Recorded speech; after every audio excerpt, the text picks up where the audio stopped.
हाँ जी बच्चों, पिछले क्लास में सॉल्यूशन में हमने बताया था सॉल्यूशन जो है होमोजेनियस मिक्सचर होता है सॉल्यूट और सॉल्वेंट। फिर हमने पिछले ही क्लास में बताया था 9 टाइप का सॉल्यूशन होता है, ये भी हमने पढ़ा दिया था। अब हम उस 9 टाइप के सॉल्यूशन में ये देखेंगे कि आज हम पढ़ाएंगे सॉल्यूट और सॉल्वेंट। पिछले क्लास में हमने ये भी बताया था कि सॉल्यूट लिया था, सॉल्वेंट लिया था और सॉल्यूशन। ये अब जरा इसमें हम बताया था कि ये सॉलिड भी ले सकते हैं, ये देख लो, लिक्विड भी ले सकते हैं और गैस भी ले सकते हैं।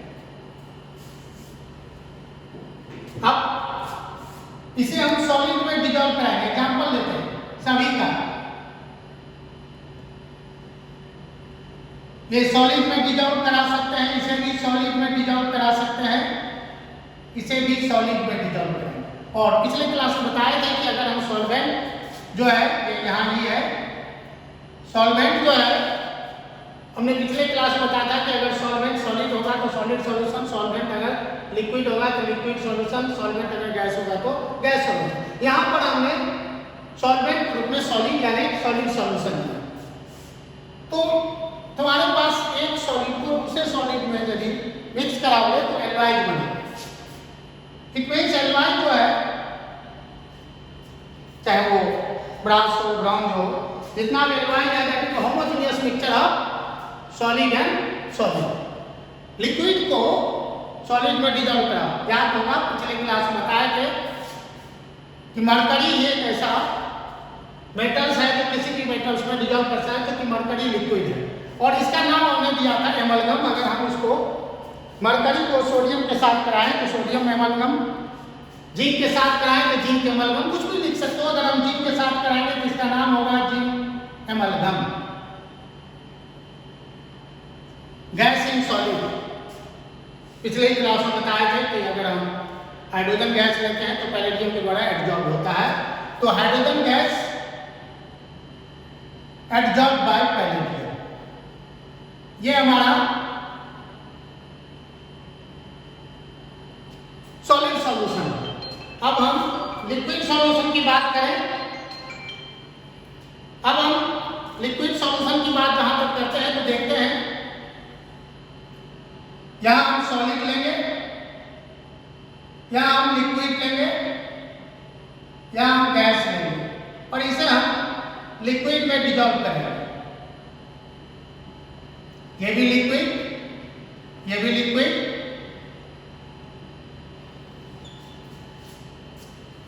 ध्यान से देख लो, इसमें सॉलिड को लिक्विड में डिसॉल्व कराओ।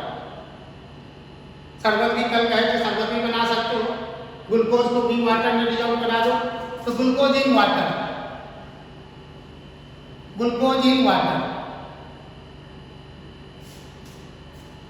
Liquid in liquid. Alcohol completely dissolve कर जाता है वाटर, इसलिए इससे सबसे best example alcohol in water.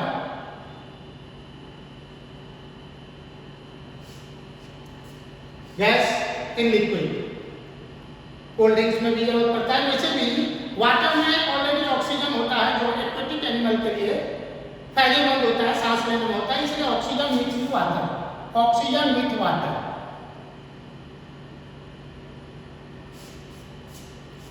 फिर हम गैसेस सॉल्यूशन लेंगे, सॉलिड ले लेंगे,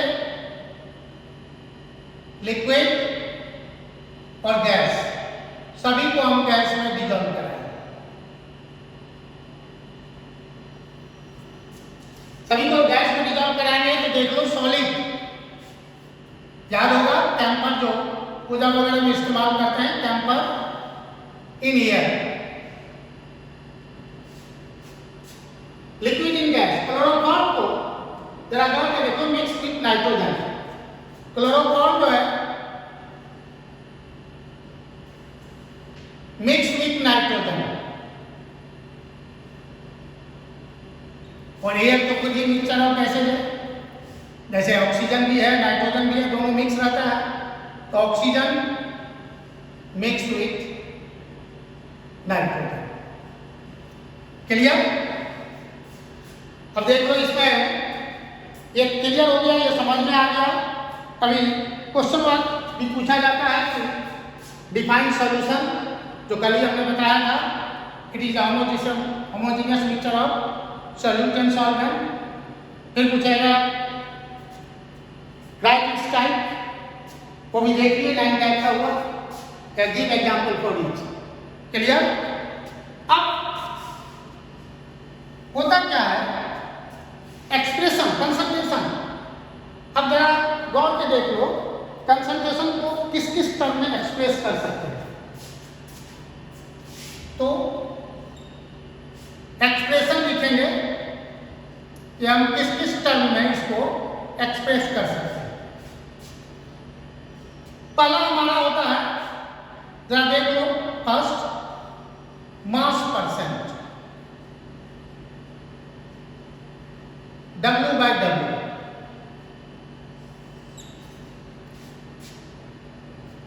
एक पिछले क्लास में तुम बताओ एक्वस सॉल्यूशन किसको कहेंगे?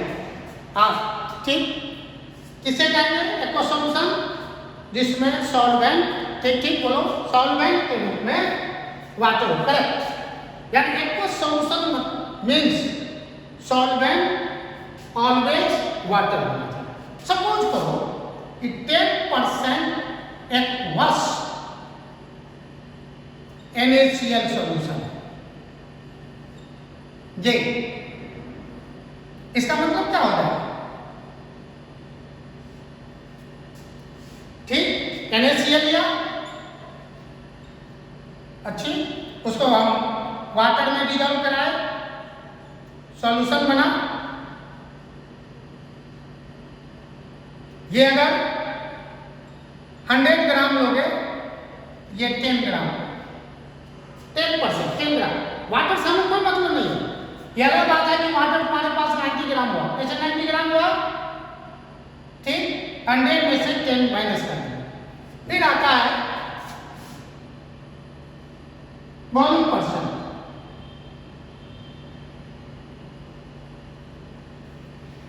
V/V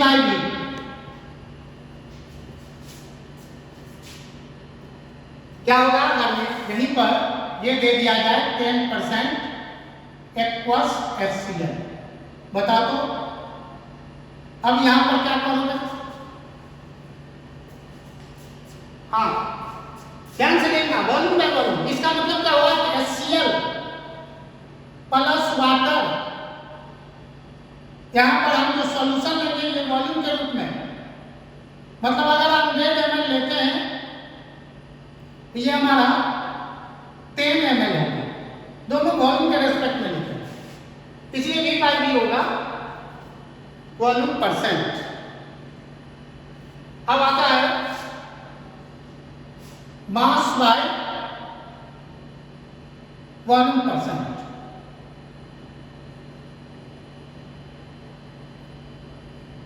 W/V, इसमें थोड़ा सा सावधान हो। इसी क्वेश्चन को अगर इस ढंग से रहे 10% एक्वस HCl, W/V, यहां पर हम HCl लेंगे, यहां पर हम वाटर लेंगे, ये हमारा सॉल्यूशन, इसका तो वॉल्यूम लेंगे नीचे, वॉल्यूम 100 ml, तो ये हमारा मास के टर्म में लेंगे 10 ग्राम। बेसिकली मास परसेंट से ज्यादा क्वेश्चन पूछा जाता है, इसलिए तुम्हें कोशिश करनी चाहिए कि मास परसेंट पर समान हो जाए। फिर से हम चले मास परसेंट की तरफ। मास percent W/V, W/W not V होता क्या है इसका? इसके लिए एक एग्जांपल देते हैं।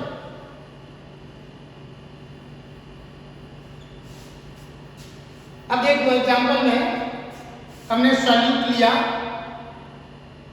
सॉल्वेंट लिया और सॉल्यूशन लिया। ये सपोज करो ये 500 ग्राम है और ये 25 ग्राम है और तुम्हें मास परसेंट से निकालना है। परसेंट मतलब 100 में होगा। अब देख लो तुम 500 ग्राम सॉल्यूशन कंटेंस कितना ग्राम है? 25 ग्राम सॉल्यूट है। परसेंटेज 100 पर निकालोगे, एक में कितना हो जाएगा? 25/500। इसलिए अगर परसेंट में 100 में रहता निकालना तो इतना होता। आंसर निकालने के तुम आराम से निकाल सकते हो आंसर 5, लेकिन तुम्हें आंसर नहीं निकालना, क्विक आंसर देना है। क्विक आंसर में देख लो मास परसेंट है, तुम्हारे पास फॉर्मूला निकल गया। मास परसेंट W/W एक फॉर्मूला आराम से निकल गया। ये क्या है? Okay, mass of solute bye ये क्या है? सॉल्यूशन। ठीक है, correct. Mass of solution into 100। Good. अब ये तुम फॉर्मूला तुम्हारे पास हो गया। इस फॉर्मूला से तुम आराम से निकाल सकते हो। जैसे क्वेश्चन पूछ दिया जाए कि 2 gram of solute is dissolved in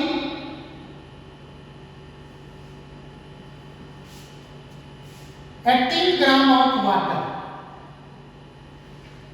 Find mass percent.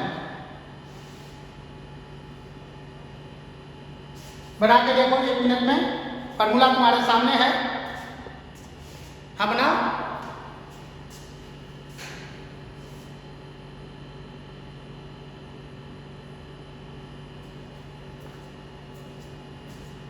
हाँ, क्या किया थे बताओ तो। चलो, सॉल्यूट लिया, ठीक है। उसको किसमें कराया? डिजॉल्व वाटर में सॉल्यूशन। ठीक, गुड। कौन कितना दिया हुआ है? ये 2 ग्राम, करेक्ट। ये 18 ग्राम, ओके। 2 + 18 20 gram, good.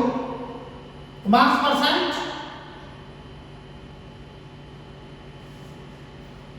क्या होगा?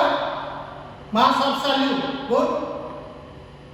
और good, mass of solution into 100। 2/20 into 100, 5 cancel 10%, correct. तो ये तुम समझ में आ गया मास परसेंट। अब हम एक टर्म और यूज होता है और वो यूज होता है ppm। सुने होंगे 9th में 10th में भी। क्या नाम है पूरा नाम इसका? करेक्ट, पार्ट पर मिलियन, करेक्ट। 1 मिलियन कितना होगा? करेक्ट, 10⁻⁶। अब इसको देख लो, इसमें यहां पर देखना है, जरा गौर के देख लो। अगर सपोज करो एग्जाम्पल में 5 ppm sulphur dioxide in air, इसका मतलब क्या हो जाएगा? एयर अगर हम 10⁻⁶ ग्राम लेंगे तो सल्फर डाइऑक्साइड इसमें कितना है? 5 ग्राम। मास टू मास के लिए अगर वॉल्यूम को वॉल्यूम लोगे तो 10⁻⁶ ml, तो ये 5 ml। देखना unit mass to mass, volume to volume. जहाँ वॉल्यूम का चर्चा करेंगे तो वॉल्यूम जनरली मास के रूप में लेते हैं। यहां तुमने देखा कि मास परसेंट, यहां पर तुमने देखा मास परसेंट, तो यहां पर भी पीपीएम जो हमारा हुआ वो पीपीएम क्या हो जाएगा, जरा गौर करके देख लो। पीपीएम जो हमारे पास हुआ मास of solute bye mass of solution into 10⁻⁶। Clear? हाँ, एक बात ध्यान रखना, इस ढंग से डायरेक्ट क्वेश्चन नहीं आता। तुम्हारे पास लिखा रहेगा क्वेश्चन में, सपोज करो 15 ppm substance is present in aqueous solution. Find mass percent. देखो तो बनाना कैसे बनेगा, कोशिश करो।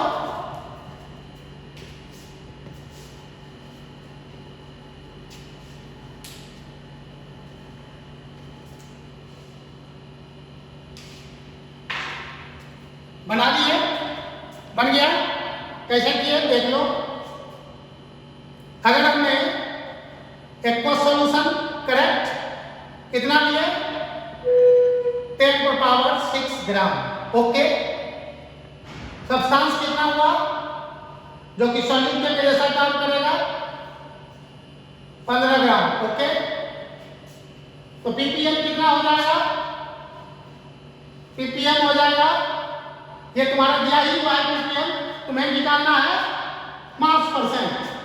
तो मास परसेंट निकालना है तो क्या करोगे, मास परसेंट के लिए फॉर्मूला तुम्हारे पास mass of solute, okay, by mass of solution into 100। Value put करोगे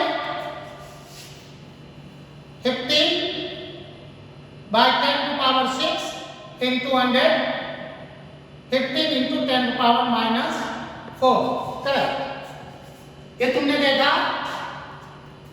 कि तुम पीपीएम निकाल सकते हो, पीपीएम को एक्सप्रेस कर सकते हो मास परसेंट में भी। अब तुम्हारे पास नेक्स्ट कंसेप्ट आता है, वो आता है mole fraction. Mole fraction x से डिनोट करते हैं। अब जो है इसको गौर करके देख लो। अगर हम यहां पर सॉल्यूट लिया, सॉल्वेंट, सॉल्यूशन, ठीक है। अब यहां पर तुमको ये निकालना है। अब याद होगा +1 में पढ़े थे मोल, मोल टर्म पढ़े थे, क्या था मोल, तुम बताओ। मोल, ओके, क्लियर। मोल, मोल जो है इसका N1, इसका N2, N1 + N2, ओके। तो मोल फ्रैक्शन ऑफ, इसका मतलब मोल फ्रैक्शन जो होगा, mole fraction of any component, +1 में भी पढ़े थे, क्या था, mole of component by sum of, okay, sum of mole of all components, ठीक है, इनटू, ओके। नहीं, अब जरा गौर से देखो, यहां पर गलत जैसे तुमने पढ़ा होगा, भूल गए थे, देखो तुम मोल फ्रैक्शन ऑफ सॉल्यूट निकालना होगा, क्या पढ़े थे? N1 इसका है बाय N1 प्लस N2, याद आ गया? ओके ओके, चलो कोई बात नहीं, आपको समझ में आ गया। अब अगर सॉल्वेंट का निकालना होगा तो कैसे निकालोगे, देख लो। ओके, सॉल्वेंट कैसे निकालोगे? ओके, N2 बाय, ठीक है, दोनों का ऐड कर दो, सॉल्यूट प्लस सॉल्वेंट, क्या हो जाएगा? क्या पढ़े थे? N1 by N1 plus N2, N2 bye N1 plus N2, कितना हो जाएगा? 1। इससे एक फायदा हो गया, एक काम दिया हुआ हो दूसरे का आराम से निकाल सकते हैं,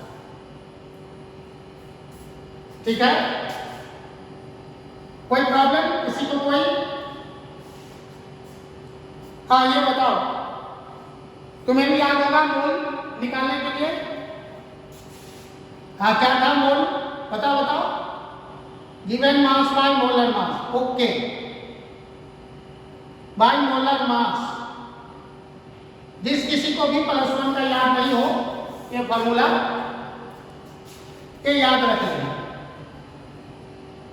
अब जो है इस पर तुम एक प्रॉब्लम बनाओ, find mole fraction of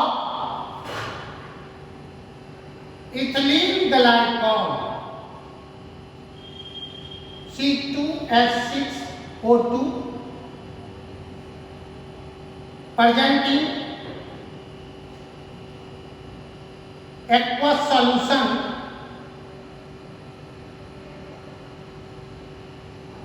having 20% glycol by mass. देखो ट्राई करके, 1 मिनट में बन ही जाएगा। देखो इसको,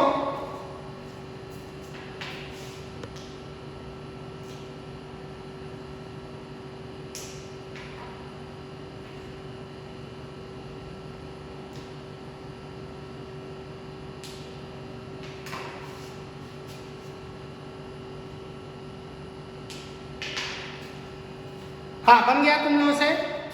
अच्छा, तुम बताओ कैसे बना, क्या किए?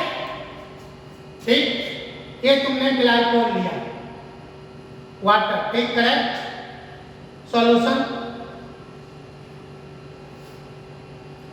अच्छा ओके, 100 ग्राम 20 ग्राम, ये 20 या 100 निश्चित रूप से कितना हो जाएगा वाटर? ओके, 80 ग्राम। इसका मोलेकुलर मास कितना निकाले? 62, करेक्ट, इसका 18, ठीक, इसका N1 कितना हो गया? Given mass by molecular mass, correct, 0.332, okay. N2 इसका कितना निकाले हो? 80 बाय 18, ठीक, 4.44, करेक्ट। उसके बाद N1 प्लस N2 कितना निकाले हो? ऐड करके 0.322 plus 4.444, 4.766, okay, correct. Mole fraction of glycol कितना हो जाएगा? N1 by N1 plus N2, 0.322, okay, by 4.766, 0.06, correct. अब अगर वाटर का निकालना होता तो क्या करते? Glycol plus mole fraction of water equal to 1 तो निकल जाता, ठीक। तो ये तुम्हारा मोल फ्रैक्शन है। अब आता है मोलैलिटी। इसे हम स्मॉल m से डिनोट करते हैं। मोलरिटी में जरा गौर से देख लो, हम सॉल्यूट लिए, यहां पर सॉल्वेंट लेंगे, सॉल्यूशन लेंगे। प्लस वन में पढ़े थे, याद होगा क्या पढ़े थे? Correct, 1 kg of solvent. Okay, 1 kg में कितना मोल सॉल्यूट है? 1 kg मतलब 1000 ग्राम, मतलब क्या हो जाएगा? मोल ऑफ सॉल्यूट पर 1000 ग्राम ऑफ सॉल्वेंट। ओके, यानी इसका मतलब जरा गौर से देख लो, अगर हम यहां पर मोलरिटी की बात करें, एग्जाम्पल में कैसे निकालोगे? जरा गौर से देख, बताओ। अगर मान लिया जाए, सपोज करो कि हमने सॉल्यूट लिया, सॉल्वेंट लिया,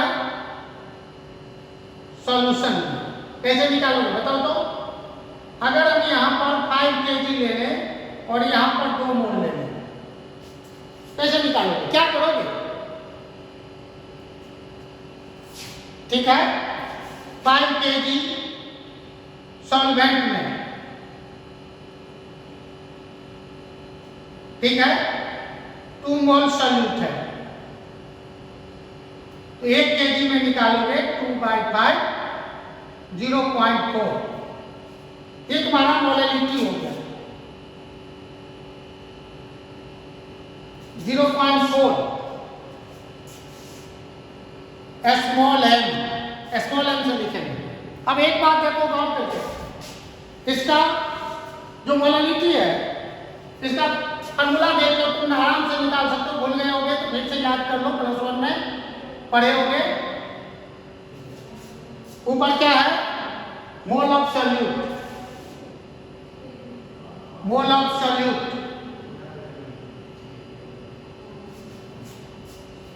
5 क्या है? Mass of solvent in kg। जानते हो यूनिट कितना हो जाएगा तब? अगर यूनिट निकालने की बात होगा, ऊपर मोल, नीचे kg, मोल kg इनवर्स। होता क्या है? सपोज करो ये तुम्हारा फॉर्मूला निकल गया। अब एक बात देखो, सेकंड फॉर्मूला निकाला, सबसे फायदेमंद second formula.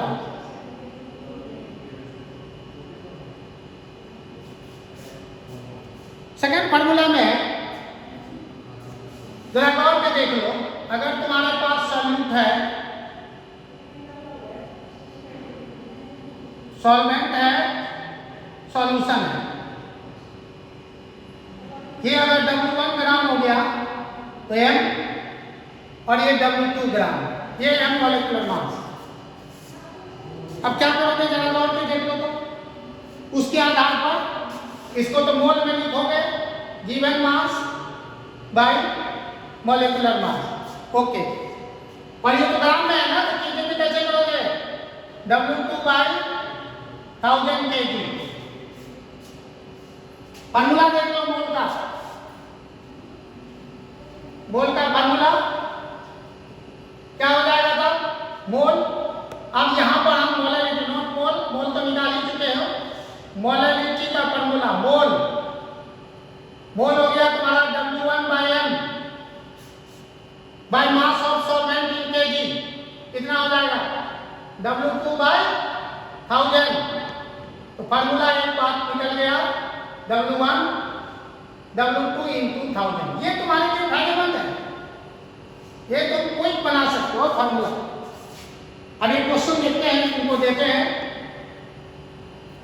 2.5 gram of ethanoic acid, क्या है formula? Okay, CH3COOH dissolved in 75 gram of benzene,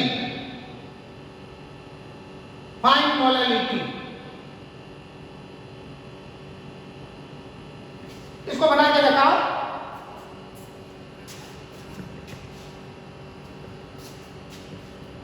अच्छा फॉर्मूला देख लो इधर क्या है, CH3COO, ठीक है। बेंजीन हुआ सॉल्यूशन, ये कितना दिया हुआ है 2.5 ग्राम, ये 75 ग्राम। मॉलिक्यूलर मास इसका कितना निकाले, ठीक है 60। Molarity W1 okay by m, W2 into 1000, W1 2.5 okay by 60, सही है, इनटू, ठीक है ये भी सही है, कितना निकला okay 556, correct. Small m not capital, ध्यान से देखना। आंसर इसको नोट करो।